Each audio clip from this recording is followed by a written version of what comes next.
Good day mga paps! For today's video, ituturo ko po sa inyo kung paano tayo magma-maximize ng earnings dito sa Facebook using affiliate partnership. So first and foremost, ano nga ba itong affiliate partnership? Ang ibig sabihin po nito mga paps ay pwede tayong mag-promote ng mga products dito sa Facebook at in return po, meron po tayong commission. So paano nga ba ito? Here's the steps po mga paps, sundan nyo lang po ito. So dito mga paps, open lang po natin ang ating Facebook app. So dito sa Facebook po, mag-post lang po tayo. Kunwari po, magpo-post po ako ngayon ng text. So ito po, importante po dito mga paps is na-unlock na po natin yung affiliate partnership tool na binigay sa atin ni Meta. So ito po mga paps, nag-post po ako dito ng Happy Sunday mga paps. Ingat kayo palagi.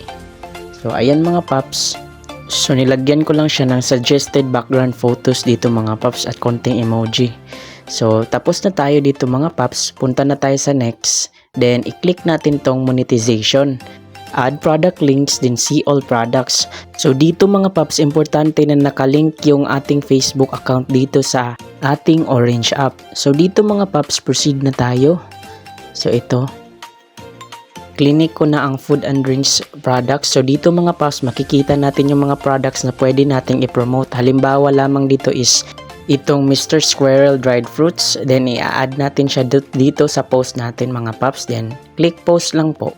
After nyan mga paps, if ma-post na yung text nyo is, yan na po, na-post na po siya. So wait lang natin.